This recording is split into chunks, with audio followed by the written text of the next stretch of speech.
A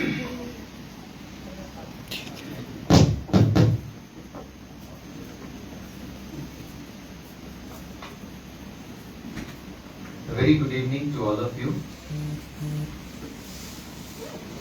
Mr. Krishnamurti, Baba, if I might so say. Where is he? Yeah, there he is. My dear friend Kameshwar, although I'll have to call him Mr. K.K. Rai here. Ajna ji, Ashok Arora, who did me the honor of calling me a saint, which I will hope to disabuse you. I am no more and no less than a human being than all of you. Ms. Neera Bhayok and my dear friends. Many of you, I was just thrown back to 40 years ago when we started as struggling lawyers. Ashok ji was also there. And I think delighting in getting those small briefs for 300 we were appearing for workers. So I think that it's very heartening that there are some people, but I know that catchment is a vanishing tribe.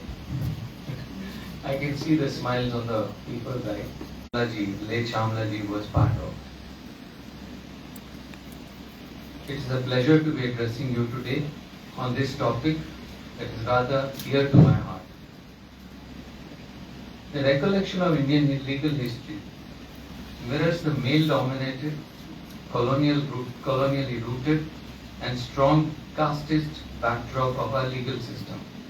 While not a justification, it does explain why unquestionably remarkable trailblazing women, a few of which I wish to speak about have been forgotten or rendered invisible when chronicling legal history. Having been invited by Mr. Krishnamurti to deliver this lecture organized by the Shyamala Pappu Foundation, which is in honor of his mother, who was an indomitable force at the bar, I thought this topic would be apt for this occasion. Designated at the record young age of 38 years, Shyamala ji was an extremely gifted speaker, one who could sway judges with her oratory skills, supported by a rigorous understanding of the law. Deeply influenced by the independence movement, she began her illustrious career as a lawyer for the working class and went on later to represent litigants in a variety of women's issues. This brought her in close association with several NGOs to whom she continued to provide legal services. But her contributions cannot be limited to just this, that is, having been a senior lawyer in the formative years of the Supreme Court. Her participation in many matters have definitely contributed to its early jurisprudence. Her enduring emphasis on directive principles of state policy and their importance deserves special mention. A little known fact about her is that outside of the courtroom, where she displayed her oratory skills, she was an extremely talented singer. And I remember she used to send invites to me religiously on certain occasions. But regrettably, I was not able to attend any of them.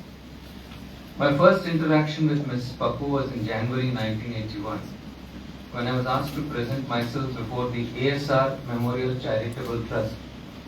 You know about that, which used to confer a kind of annual award to legal scholars.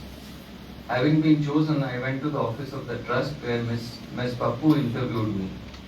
I do not recollect what she asked me, but what stuck with me was that she was extremely kind. A year or so later, when I entered the legal profession, she was the only woman senior advocate at the bar for quite a while.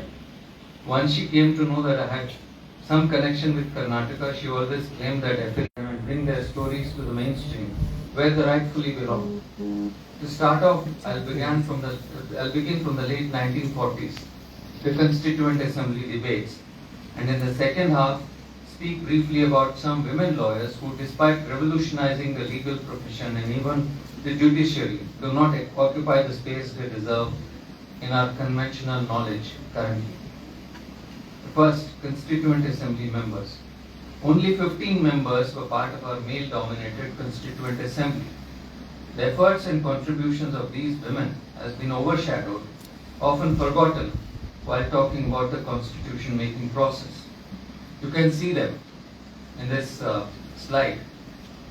This is further complicated by the lens of caste, region, and economic class.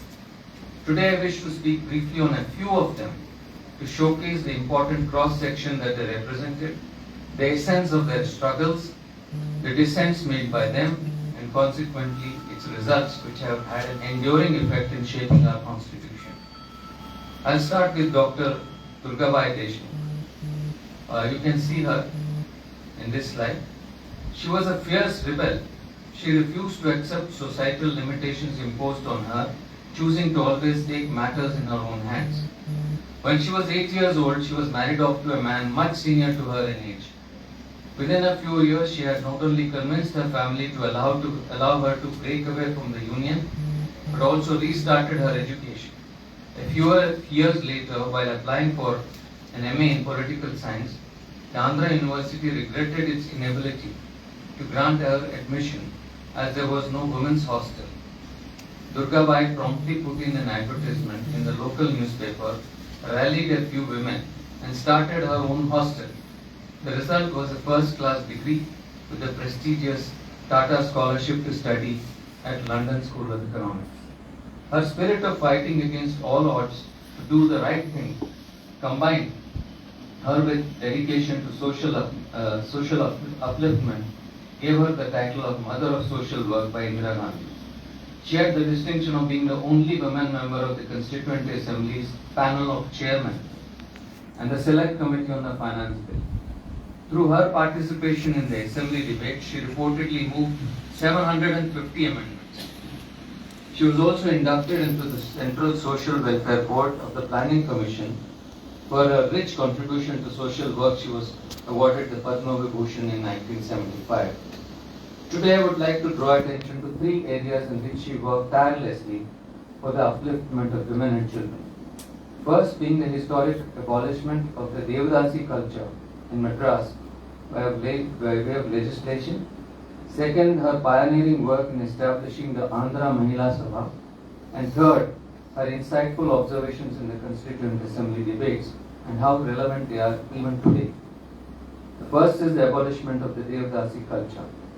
The Devdasi culture involved dedication of young prepubescent girls considered to be pure before the onset of menstruation to temples as the idols' wives. Such girls were not allowed to marry and were not compensated for their services. Durgabai knew from a very young age that the Devdasi culture was fundamentally a tool to suppress the autonomy of women and subjected them to a life of servitude and prostitution, masking as an important tradition for centuries. When she was 12 years old, she rallied the Devdasis of her village in Kakinada in Andhra Pradesh to meet Mahatma Gandhi. When the organizers of Gandhiji's tour placed an unreasonable demand of rupees 5,000 those days as a condition precedent, a huge sum in 1921, she persevered and raised the funds to grant the Devdasis an audience. Durgabai was spurred further in her mission by meeting her idol, the social reformer Dr. Muthulakshmi Reddy, and assisted her in abolishing this social evil by way of the Madras Devdasi Prevention of Dedication Act, which was passed in 1947. The second is the Andhra Mahila Sabha. A true Gandhian, Durgabai quickly mastered the Hindi language in 1921 in order to teach it to volunteers of the Indian National Congress in Kakinada. What began as sporadic lessons quickly transformed into a full-fledged school for girls called Balika Hindi Pathshala. This slowly expanded to setting up of several other institutions for women such as Mahila Vidyalaya, the foundation stone for which was laid by Gandhiji. Collectively, these institutions on education, healthcare and housing for women came to be known as Andhra Mahila Sabha. Today it has developed into one of India's largest charitable organizations, doing tremendous good for social benefit. So powerful was her influence that it gave women confidence to emulate her actions.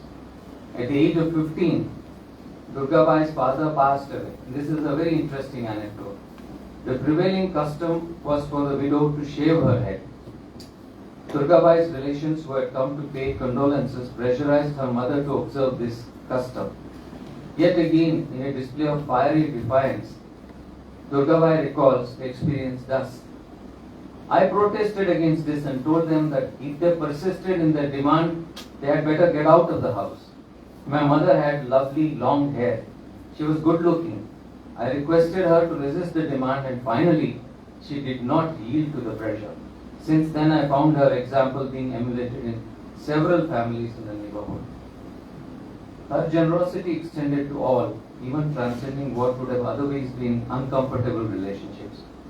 When her erstwhile husband passed away, leaving behind her behind as a widow, she took it upon herself to make herself self-sufficient, providing her an education and vocational skills in Andhra Mahila Sabha.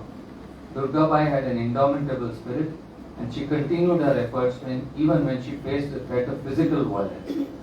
She approached the employers of several wife beaters in the area and implored them not to continue the services of those men.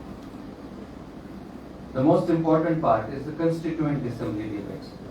Having been a freedom fighter, actively rallying women satyagrahis and participating in the Salt Satyagraha and the civil disobedience movement, Durgabai's contributions in the Constituent Assembly debates were insightful as they proposed to correct many societal ills she had spent her whole life battling, from jail reforms to utilization of taxes for social welfare.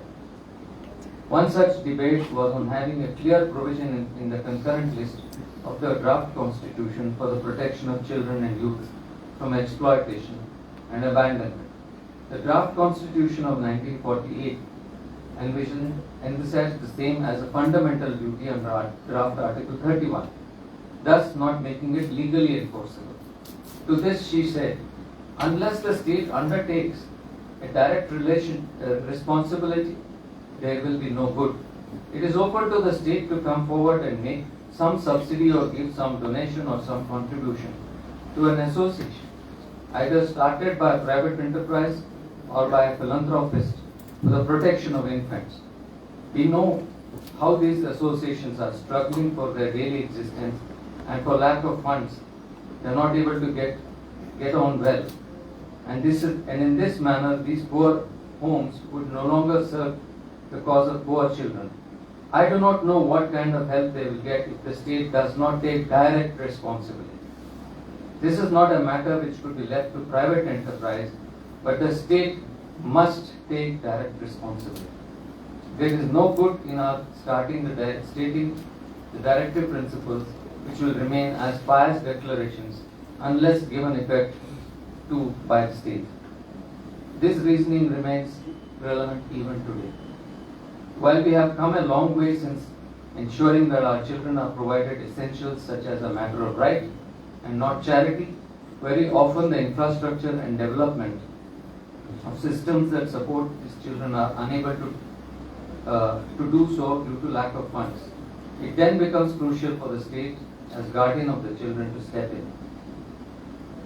In our autobiography, Chintaman and I, which is a delightful book about her life and marriage with Sir Chintaman Dwarkanath Deshmukh, independent India's first governor of RBI and subsequent Union Finance Minister, Durgabai presents her most human side. She provides a glimpse of some of her insecurities. One would think that such an accomplished person would have none, and how she overcame them. One such which one is surprised to read about was the unevenness of her marriage with Sir Deshmukh. She was made to feel that her lack of finesse would render her an unsuitable partner for her husband. She recalled that when Chintaman and I were married in 1953, many friends and relations remarked on the difference in our habits and ways of life. They compared the blunt and outspoken Durgabai with the suave and westernized C.D. Deshmukh. How they wondered, would I, who had no social graces, nor cared for them, get along with Chintaman, was the very embodiment of style and grace. In her usual disarming nature, she broke down these foolish prejudices. Her great reputation meant that she made acquaintances far and wide, even within the legal circles. In fact, you will be astonished to learn that we have Durgabai to thank for initially scaling up our Supreme Court library. The Chief Justice Kanya had especially requested her to speak with then Deputy PM Sardar Vallabhbhai Patel to increase the budget allocated from 50,000 rupees to 1 lakh rupees in 1950. The second person I will come to is Dakshayani Velayuda. Even amongst the 15 elected women in the assembly, only one Dalit woman was elected, which is Dakshayani Velayuda, a fascinating woman with remarkable lived history. Not that she needs any validation of any kind, but she enjoyed the admiration of 14 other female members who are no doubt upper caste, privileged and western educated, for her intellectual interventions against social injustice and dedication towards inclusive governance in the assembly debates. Given that she challenged the existing caste hegemony in numerous ways, it is more than fitting that she was named Dakshayani, which is another name for goddess Parvati, believed to be reserved for the upper castes. Her list of firsts is lengthy, and each entry more impressive than the last. She was the first Dalit girl to attend school wearing an upper cloth, the first Dalit woman to graduate college in India. As science graduate, she was a nominated member of the Cochin Legislative Council and subsequently the Constituent Assembly of India. But in addition to these, what seemed like simple actions were deeply symbolic in questioning these hierarchies. For instance, she was known to neither walk with shoulders bent when she was a child, perhaps, as was expected of Dalits, nor make way for upper castes while walking on the road. A staunch follower of Gandhiji, she strongly opposed untouchability, but believed that as long as it was practiced, the word Harijan, which was popularized by Gandhiji, would remain irrelevant. In the Constituent Assembly, she asserted that the best way to address it was to sustain state propaganda and not through punishment. Refuting the notion of Dalits being a minority community, she was of the view that the Harijans are Indians and they have to live in India as Indians and they will live in India as Indians. Decentralization is the dominant and perhaps most impactful theme that one can find in her contribution in the debates. Her firm belief was that the constitution ought to be kept free from any form of centralization of authority. And there are two ways of making India a strong unit. One by the method of centralization of power and the other by decentralization. But centralization is possible only through parliamentary system, which now goes under the safe words democratic methods. She was also against the formation of centrally administered areas under the new constitution because she was of the view that the British kept these areas simply to have military rule in the country.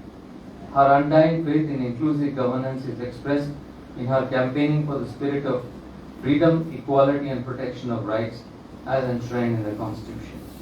During the debate on the objectives resolution, Dakshayani's stand ran strong. She staunchly expressed that communalism was antithetical to nationalism. Further, she believed that the emancipation of Harijans depended on adopting a set of moral safeguards and that would be free only in a socialist republic. Attacking the separatist tendencies which were prevalent during the time, she emphatically expressed her conviction that the Indian Republic there will be barriers based on caste and community, but appealed to the Harijan delegates of the Constituent Assembly not to harp upon separatism as it would render the Assembly a laughing stock for future generations. While discussions were going on, the report on minority rights, she was against any separate electorates or reservations for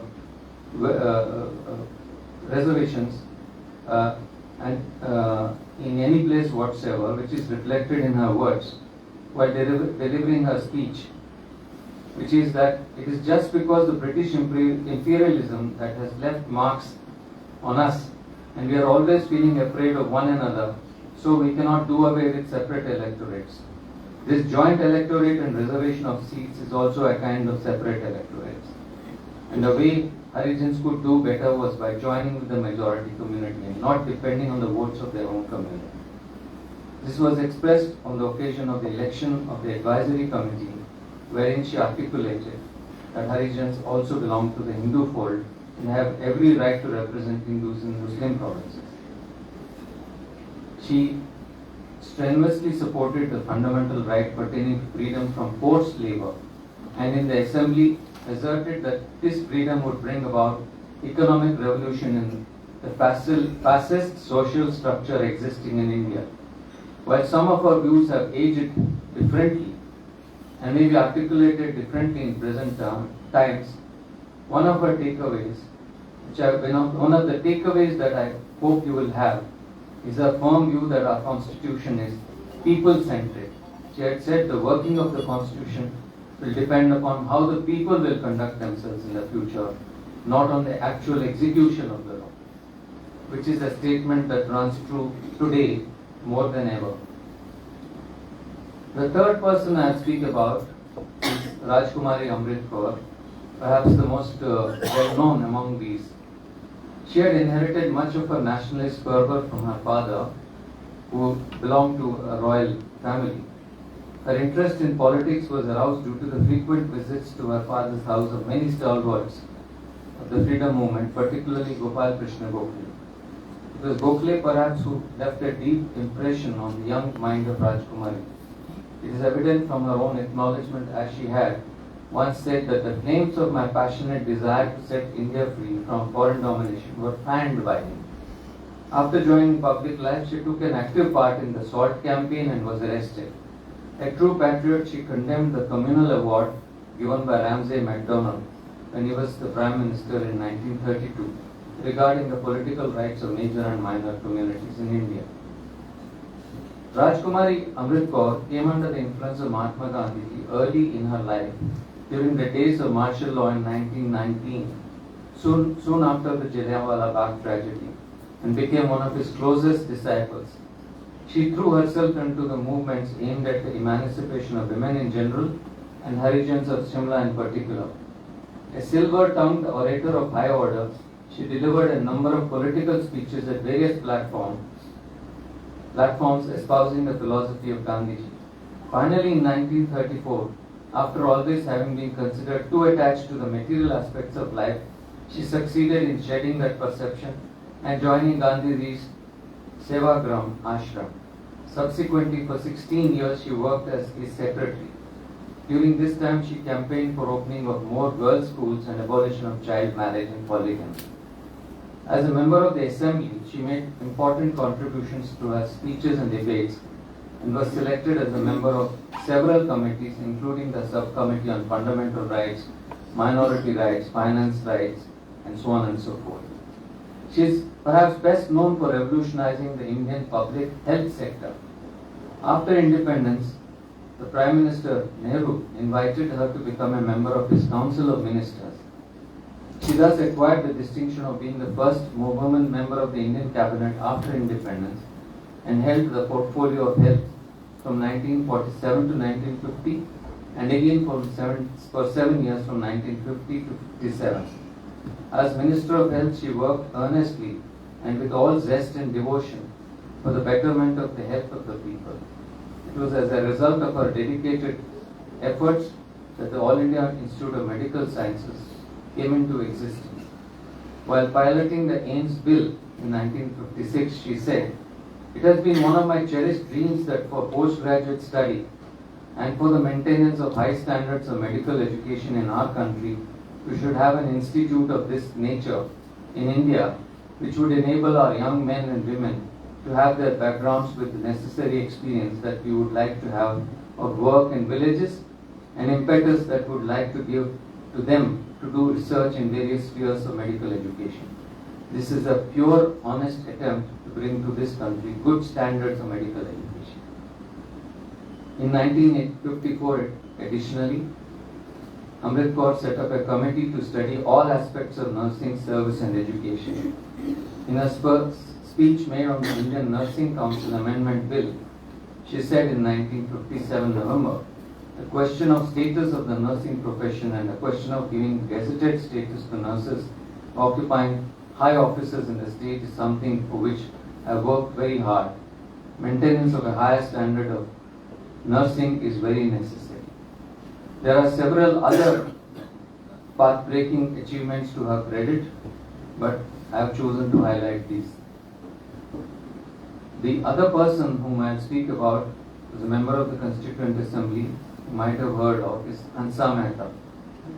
Amrit Kaur's vision for empowerment of women in India was shared by many, including the powerhouse Hansa Mehta, who was introduced to the Indian freedom struggle by Sarojini Naidu in 1920. Like Amrit Kaur, she also led the All India Women's Conference as president in 1949. If I am not mistaken, Shyamala was also a president at some time. Yeah, of the Andhra Vanita Mandali. Yeah. No, even the All India Women's Council. Yeah. Actually, Durga Mari Deshmukh and they were the ones who set up. I was reminded of those days. She joined Rajkumari as a member of the Advisory Committee, Subcommittee on Fundamental Rights, and Provincial Constitution Committee. She also served as a member of the UN Subcommittee on the Status of Women and was Vice Chair with the First Lady, Eleanor Roosevelt, in the United Nations Universal Declaration of Human Rights Committee. Her efforts in the UNHRC led to the successful change in the text of Article 1, which had originally read, all men are born equal and free and equal, echoing the American Constitution. At her insistence, it was changed to all human beings are born free and equal. Now this is a contribution we must all celebrate.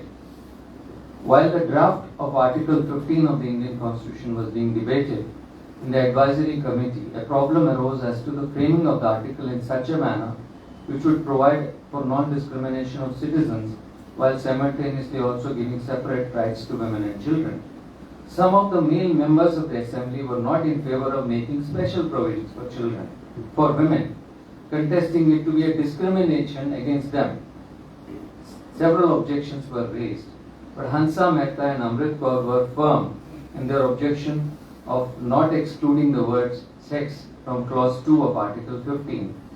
As a result of this dissent, a proviso was added when it was stated, nothing contained in this clause shall prevent separate provision being made for women and children, which is today's Article 15.3. Both Hansa Mehta and Amrit Kaur objected to the draft of Article 25 on the ground that several customs such as parda, child marriage, polygamy, unequal laws of inheritance, prevention of intercaste marriages, etc. would subsist.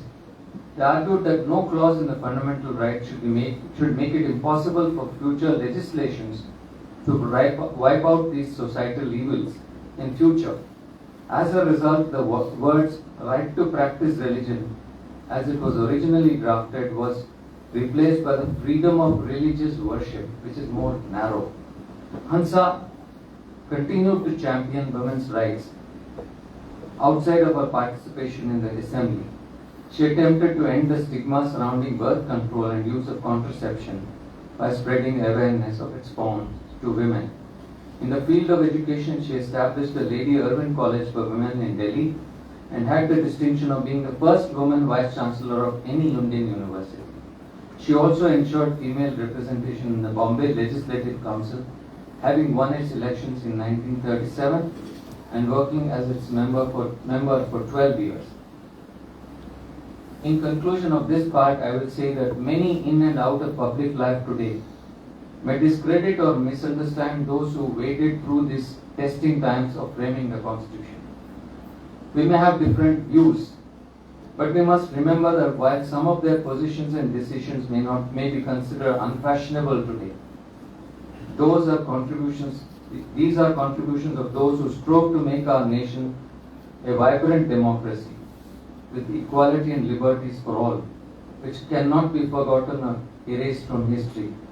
Durgabai Deshmukh, Dakshayani Velayudham, Rajkumari Amrit Kaur, Hansa Mehta, and many others like Annie Mascarena, Sucheta Kriplani, Purnima Banerjee, and Malti Devi Chaudhary, to name a few more, carried the heavy burden of representing a large cross-section of society that had myriad views, whether agreeable to us now or not, and their presence at the drawing board, which is the Constituent Assembly itself, though inadequate, was transformational and disproportionate to the influence that they brought in the constitution making process. Now I come to the third section of the legal profession, women lawyers and judges. When it comes to the history of the legal profession and women's participation, there are many examples. Perhaps the best known is Cornelia Sorabji, who was the first female graduate from Bombay University, the first woman to study law at Oxford University when she graduated in 1882, but was not awarded a degree as women could not register as advocates. She was later called to the bar in Britain in 1892 before enrolling as a barrister in Calcutta, giving her the distinction of not only being the first female advocate in India, but also in Britain. Another absolutely fascinating personality, who is perhaps less heard of, is Mithan Lam, who became the first woman to be allowed to practice law in the Bombay High Court in 1924. But more than her role at the bar, she left an indelible mark on the female suffragist movement and the fight for gender equality in India. Influenced by Sophia Duleep Singh, an ardent feminist and suffragist in Britain, who she met by chance, she advocated for women's suffrage as being equally important to the fight for independence and challenged notions that they were mutually exclusive. At the young age of 21, she and her mother, Mirabai Tata, were part of the delegation that went to British Parliament to impress upon them to include female suffrage in the Montagu-Chelmsford reforms. While they were not immediately successful, it sowed the seeds. Female suffrage was going to be left to the discretion of Indian provinces, which both Bombay and Madras granted as limited franchise in 1921. It was this journey, in fact, that led her to the law. Recollecting what it was like to be the only woman in the Bombay bar, she said, "I felt like a new animal at the zoo, with folks peeping through the doorways. As soon as my shadow crossed from the library to the common room, there would be an uncomfortable silence, making me feel even more self-conscious." Ironically, it was this misogyny itself that apparently gave her first court appearance. Her client wanted his opponent to feel the humiliation of being defeated by a woman. But soon thereafter, she became a formidable name in the profession and played a huge role outside the courtroom, as well as in shaping legislation for marriage and inheritance, and social work in developing infrastructure in slums, helping with the resettlement of partition refugees and other activities of the AIWC.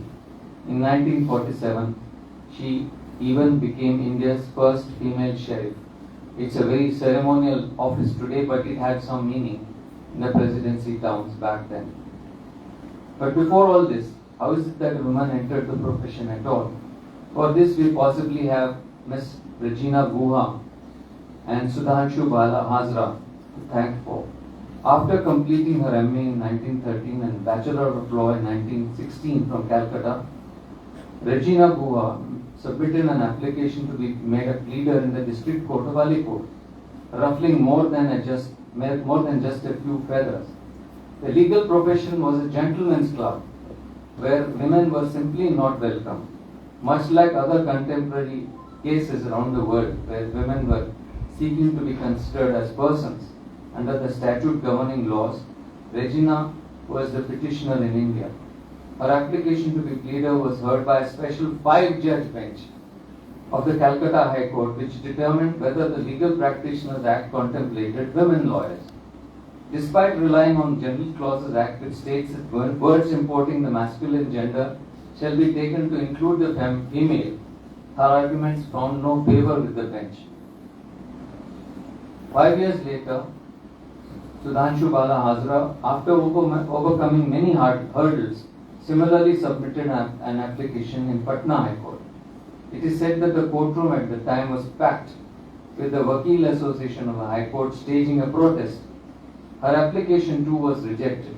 A woman, though fully qualified, could not be enrolled under the Legal Practitioners Act, as Her gender did not render her to be a person under that.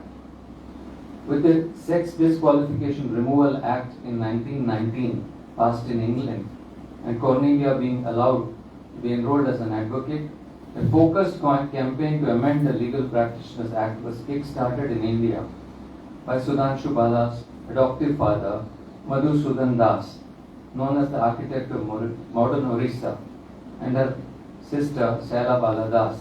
Interestingly, the common argument for these lawyers fighting to enter the profession was that in a country where the Parda system prevails, they must be allowed to represent these women who otherwise cannot instruct a lawyer of the other gender properly, and thus suffer.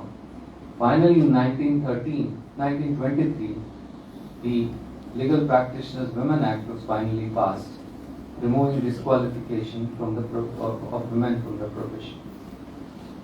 In the judiciary also we have numerous examples. It took 39 years for the first Supreme Court judge to be appointed from among women, which was Fatima Bibi, Justice Fatima Bibi, making her the first female judge to be a part of the Supreme Court and the first Muslim woman to be appointed to any of the higher judiciaries in the country. The late Justice Leela Seth, who had the distinction of not only being the first female Chief Justice of the High Court, but also being the first woman lawyer to be designated as senior advocate by the Supreme Court. Now I'll come to the main part of this section, which is Anna Chandy. Like this, there are many remarkable lawyers that paved the way. My attention today is focused primarily on Anna Chandy, a fascinating writer, activist, lawyer, and lastly a judge who broke the glass ceiling clearly in many, many ways, but does not quite enjoy the same limelight as others. Perhaps as a result of having been raised by an all-woman family, influenced by matrilineal traditions followed in the Travancore Nair community, Anna Chandy was fiercely feminist in many of her beliefs. She benefited from the push in women's education and literacy at the time in Kerala. As the only woman in her class, she routinely faced humiliating mockery and attracted the ire of her male classmates and professionals. But this did not deter her from graduating with distinction in 1926 as the first woman in Kerala with a law degree. Her journey in the legal profession began in 1929 when she joined the bar and soon rose to fame as an eminent practitioner of criminal law and champion of women's rights through her nuanced writings and arguments. I think many of those writings are now available. Some of them were in Malayalam, they have been translated, and I would urge all of you to read it. She was appointed as the first great munsif in 1937, making her the first Malayali woman to hold that position.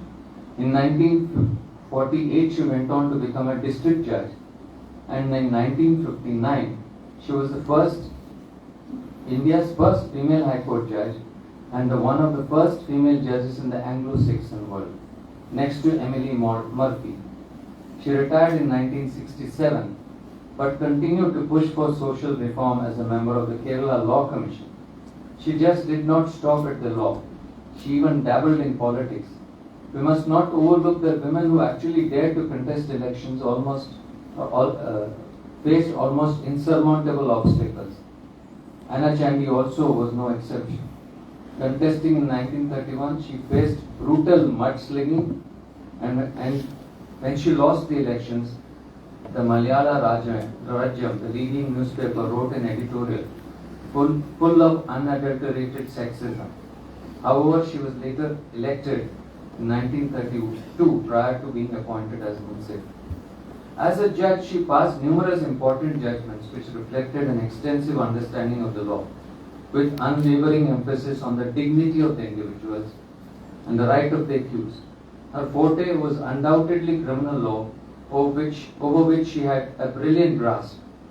However, her judgments spanned a wide range of subject areas, including company law, prevention of food adulteration, etc. These judgments reflect her impressive ability to critically analyze diverse areas of law and articulate lucidly by relying strongly on logic. When it came to criminal law, her conclusions were always grounded on the high threshold for evidence, and she was unswayed by the seriousness or heinousness of the nature of the crime. She strived to balance the principles of natural justice with the need to prosecute and punish criminal offenders, and place the burden of proof squarely on the prosecution. Woefully aware of the lack of proper representation and dismal conditions faced by accused in our system and society, she consistently respected the rights of the accused and ensured that their protection was given in a fair trial. In one case, rebuking the sessions judges for appointing inexperienced lawyers to defend those accused facing capital penalty, she noted that the system was such that the accused are overwhelmingly underprivileged and they deserved not just a right to counsel but to a competent one. She went so far as to hold that if an accused unfortunately had an inexperienced counsel, it was the court's primary duty to come to the aid of the accused by putting timely and useful questions and warning the advocates from treading dangerous grounds. This you find in the Supreme Court's judgments in the 90s. And if I am not wrong, one of the early judgments of Justice Bhagwati, 1985, on the importance of legal aid and competent legal aid in 1985. I think that Sukhdev or something like that. For instance, in another case, she held that the mere act of fleeing or absconding in itself cannot be a sign of guilt. Perhaps the most impressive was Anna Chandy's passionate and powerful articulation of women's rights, both in her advocacy and writing. She had strong views that were more often than not met with shock and outrage. Her autobiography, she wrote a periodical Srimati where she regularly campaigned for women's status as a distinct group and expressed her extremely nuanced and well-argued views about women's role in society, within the domestic realm and outside it. Her autobiography was later serialized in the Malayalam Manorama in 1971 and published under the title of Atmakatha in 1973, which remains a treasure trove for understanding her contribution.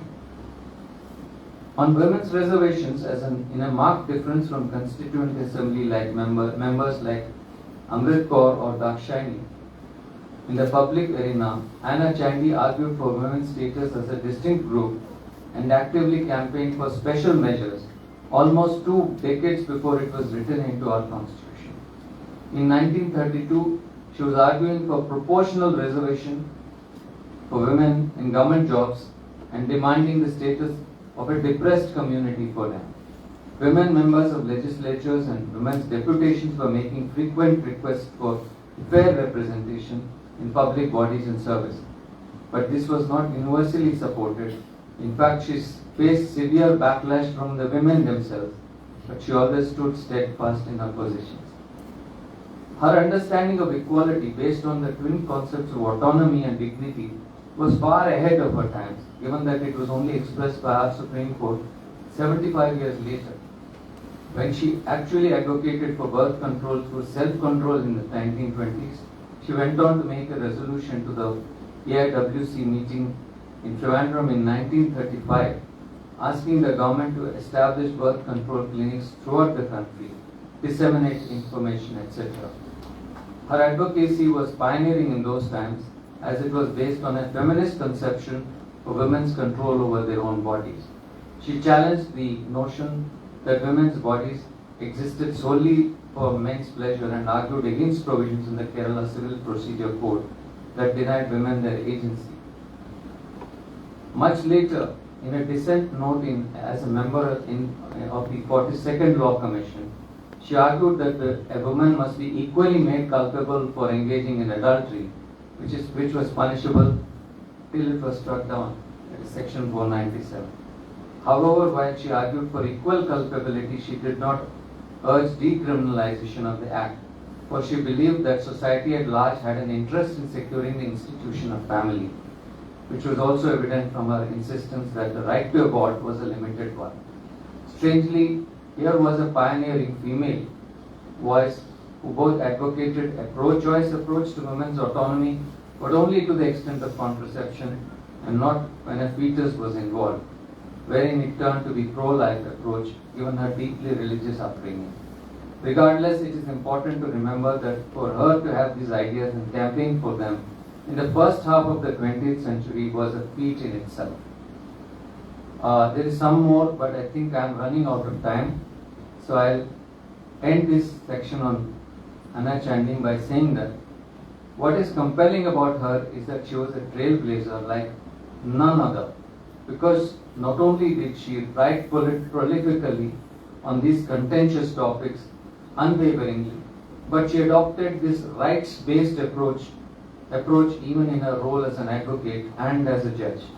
Every position she took expressed this vision of equality and dignity for women, procedural justice and protection of an accused, importance of a fair trial, etc. The full magnitude of her brilliance was perhaps not even understood back then. Her convictions were astoundingly brave, and it is really such a shame that we don't quite talk quite as much about her in our mainstream discussions of Indian legal history. She is perhaps she could perhaps justly called as one of the forgotten stars. In conclusion, I would say this, that these women came from different backgrounds, regions, etc. But they all felt strongly for the values of equality and that all demographics have an equal role in the building of a new India. All shared a common vision that the goal of equality is critical for the realization of our freedoms and that there can be no true democracy without the fullest participation by women in every sphere of activity that men were engaged in. Each of them shared the vision of all other members of the Constituent Assembly that the Constitution spoke for and was for the people who were its ultimate guardians. That adult universal franchise, a long cherished goal, had to be guaranteed, and that the nature of the state had to be to alleviate millennia old repression and exploitation of large segments of society. Gaining, as the Assembly did from the lived experience in other democracies, specific safeguards against discriminatory practices, be they grounded on caste, place of birth or residence or gender, race or religion, was guaranteed, and also guaranteed in relation to public employment. The specific provision with respect to making women and children, provision promoting laws or policies in favor of women or children or protective policies was meant to ensure women empowerment. These pioneering women had the foresight and vision to peer into the mists of the future and to create structures which gave to what has shaped out to be our today, which hopefully will open up to an even better tomorrow and hereafter. I would end this talk with the sobering reflection that it is our duty to go back and learn from the inspiring lives of these women who gave up so much and overcame so many multiple barriers to gain our country's freedom and to ensure future generations a better, safer and prosperous society with no expectations for themselves. To work and build upon their ideas and live up to their goals would be the best tribute that we can strive to give them. I would again thank the many lawyers, scholars and my dear friends who are all actively working to research and write on these remarkable women. I benefited greatly from their research and also especially thank my 3 law researchers, all of whom are here, who put together this speech. Without them, I could not have. Some of the ideas were mine, but the effort and enterprise and the sweat was theirs. So, once again, I thank you for patiently listening to me. It's been a real delight.